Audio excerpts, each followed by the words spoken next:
अस्सलाम वालेकुम दोस्तों, मेरा नाम है शारिफ खान। एक बार फिर से ईरान और अमेरिका के बीच बढ़ती टेंशन को लेकर कुछ जरूरी और अहम खबरें निकल के आई हैं, जो एक एक करके मैं आपके साथ साझा करने के लिए जा रहा हूं। सबसे पहली खबर आप मेरे साइड में देख सकते हैं। अमेरिकी राष्ट्रपति डोनाल्ड ट्रंप ने एक ऑर्डर साइन किया है और इस ऑर्डर के अंदर ये कहा गया है कि दुनिया के अंदर जो भी देश ईरान के साथ में व्यापार करेगा, यानी कि तेल का एक्सपोर्ट करेगा, उस पर 25% का टैरिफ लगाया जाएगा अमेरिका के तरफ से।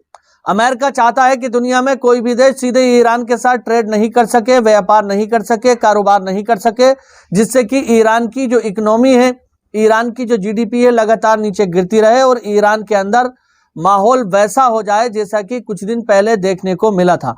यानी लोग सड़कों पर निकलें और सत्ता का परिवर्तन ऑटोमेटिक तरीके से हो जाए। जब ये देख लिया कि ईरान के अंदर सत्ता बदलने का कोई भी हथकंडा काम नहीं कर रहा है, तो एक और ऑर्डर पास किया गया है अमेरिका वॉशिंगटन में बैठकर। इतना ही नहीं, इजरायली प्रधानमंत्री बेंजामिन नेतन्याहू जो 2 साल से लगातार फलस्तीन के साथ कॉन्फ्लिक्ट में है, यानी कि वॉर में है, वही नेतन्याहू अब अमेरिका से ये डिमांड कर रहा है कि हमारे कुछ मेजर मांगे हैं, डिमांड्स हैं, जिनको अमेरिका मानकर ईरान से पूरा करवाए। और वो मेजर मांगे क्या है, यहाँ साइड में आप मेरे देख सकते हैं।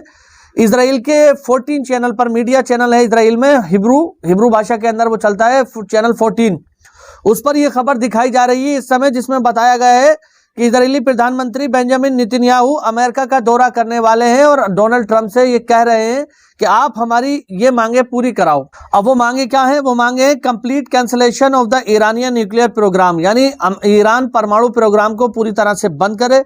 जीरो यूरेनियम एनरिचमेंट, ईरान के अंदर यूरेनियम बिल्कुल भी नहीं होना चाहिए। यूरेनियम वही धातु होती है, वही तत्व होता है जिससे कि परमाणु बम बनाए जाते हैं। इसी के साथ साथ जीरो यूरेनियम एनरिचमेंट कैपेबिलिटी, यानी कि ईरान के पास वो क्षमता ही खत्म कर दो जिससे कि वो बाहर विदेशों से कहीं से भी यूरेनियम ईरान के अंदर लाया जा सके। Removing all enrichment uranium from Iran, अगर कोई दूसरा देश चाहे भी तो ईरान को यूरेनियम सप्लाई नहीं कर सके। इसी के साथ साथ limiting the range of Iranian missile to 300 kilometre, और ईरान के पास केवल वही मिसाइल रहना चाहिए जिसकी मारक क्षमता 300 किलोमीटर के दायरे में हो। आपने देखा कि जब 12 दिन इजराइल और ईरान के बीच में जंग चली, युद्ध हुआ, तो उसमें ईरान ने अपनी एक से एक बड़ी बैलिस्टिक और क्रूज मिसाइलें दिखाई, जिसके चलते इजराइल पूरी तरह से डरा हुआ है और वो अमेरिका से ये डिमांड कर रहा है कि ईरान के पास 300 किलोमीटर मारक क्षमता से ज्यादा की मिसाइल नहीं होना चाहिए। इसी के साथ साथ नीचे वो लिखता है dismantling the Shia axis 7th intensive genuine and quality oversight of Iran, यानी कि ईरान के अंदर जो शिया एक्सिस है, आप लोग जानते हैं कि ईरान की IRGC और बहुत सारी चीजों को कहा जाता है, तो इजराइल कह रहा है कि इस तरह की फौज भी ईरान के अंदर मौजूद नहीं रहना चाहिए। यानी ईरान के पास ऐसी कोई भी ताकत नहीं हो जिससे कि ईरान इजराइल पर हमला कर सके। ये मांग लेकर नेतन्याहू यानी इजराइल का प्रधानमंत्री अमेरिका के लिए निकल रहा है।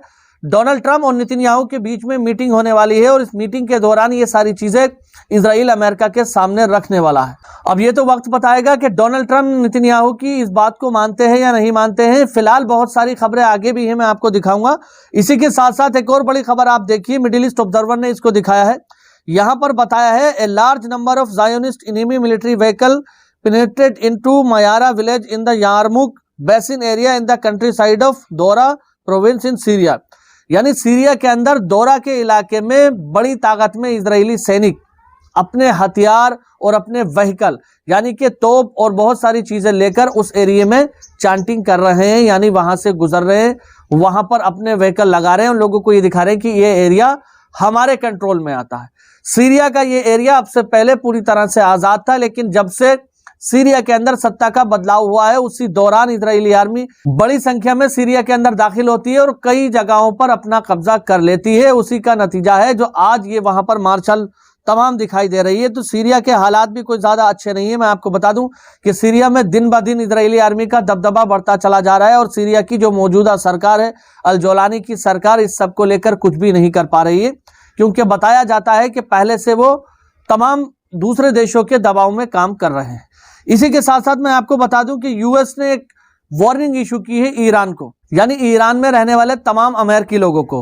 डोनाल्ड ट्रंप ने कहा है कि जितना जल्दी हो सके ईरान से सभी अमेरिकी नागरिक वापस आ जाएं, यानी ईरान को छोड़ दें। किसी भी समय कुछ भी हो सकता है, अमेरिका ईरान पर हमला कर सकता है और बदले में ईरान की तरफ से अमेरिका को जवाब दिया जाएगा, जिसके चलते युद्ध भड़क सकता है। लिहाजा अमेरिकी नागरिक जो ईरान में इस समय मौजूद हैं वो जल्द से जल्द ईरान को छोड़कर वापस अपने देश को आ जाएं। इसी के साथ साथ आपको बता दूं, यहाँ साइड में आप मेरे देखते रहे कि ईरानी विदेश मंत्री अराची ने कहा है कि अगर अमेरिका ये चाहता है कि हम अपनी मिसाइल कैपेबिलिटी को भी कम कर लें तो ऐसा बिल्कुल भी नहीं है। जब तक बातचीत शुरू नहीं होगी, जब तक कि परमाणु प्रोग्राम के मुद्दे से हटकर बातें होंगी। ओमान के मस्कट में ईरान और अमेरिका के बीच बातचीत अभी भी लगातार टिकी हुई है।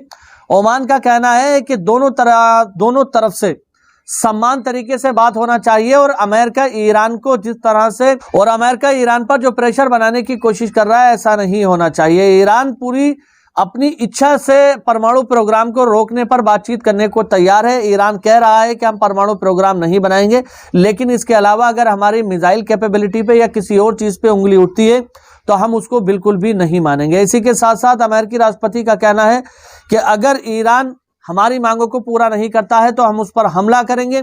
उधर ईरान का कहना है कि पहला हमला हम अपनी तरफ से नहीं करेंगे, लेकिन अगर अमेरिका ईरान पर हमला करता है तो जवाबी कार्रवाई में मिडिल ईस्ट के अंदर अमेरिका के जो सैन्य बेस बने हुए हैं हम उनको निशाना बनाएंगे। साथ ही साथ तमाम अरबी देशों से यह भी कहा है कि जिस समय हम अमेरिकी सैन्य ठिकाने को निशाना बनाएंगे तो कोई भी अरबी देश ये ना समझे कि हम उसको निशाना बना रहे हैं। हमारा मकसद केवल अमेरिकी सैन्य ठिकानों को निशाना बनाना है। अगर किसी भी अरबी देश की सरजमी को इस्तेमाल किया जाता है या आसमान को या समुद्र को हमारे खिलाफ, तो हमारा भी ये राइट बनता है कि हम उस देश के अंदर रिटेलिएशन करें। लिहाजा बाद में वो कंट्री ये नहीं कह सकता कि ईरान ने हमारे देश के अंदर हमला किया है।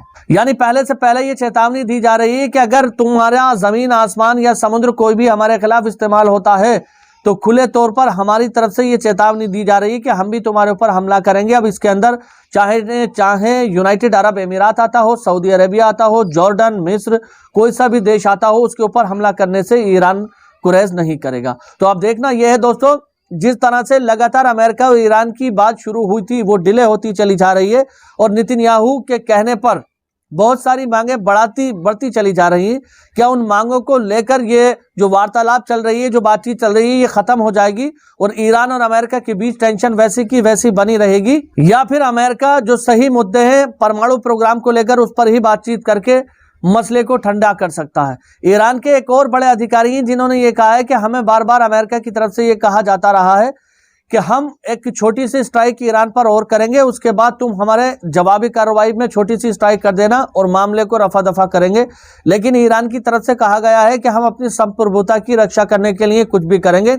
अगर अमेरिका ईरान पर हमला करता है, कोई सी भी स्ट्राइक का नाम लेकर हमला करता है, तो हम अपनी पूरी ताकत से अमेरिकी सैन्य ठिकानों को निशाना बनाएंगे। तो बातचीत अभी भी ओमान में रुकी हुई है। फ्राइडे यानी जुम्मे के दिन को ये कहा गया था कि कुछ हल निकलेगा, लेकिन जब से ईरान के परमाणु मिसाइलों के ऊपर सवाल उठा है तो वो बातचीत आगे नहीं बढ़ पाई। आप लोग जानते हैं आज संडे है, यानी कि रविवार इतवार का दिन है। 2 दिन बीत चुके हैं, अभी भी ऐसा कुछ नजर नहीं आ रहा है कि जिसके चलते कोई हल निकले। फिलहाल आने वाले चंद घंटों के अंदर बातचीत होने का जो भी प्रस्ताव आता है, जैसे ही वो इन्फॉर्मेशन आती है हम आप तक पहुंचा देंगे। अगर आप हमारे चैनल पर पहली बार आए हैं तो चैनल को सब्सक्राइब करके बेल आइकन पर ऑल का बटन जरूर सेलेक्ट करें। इंशाअल्लाह ताला अगली वीडियो में मुलाकात होगी, तब तक अपने भाई को इजाजत दीजिए। खुदा हाफिज, जय हिंद, जय भारत।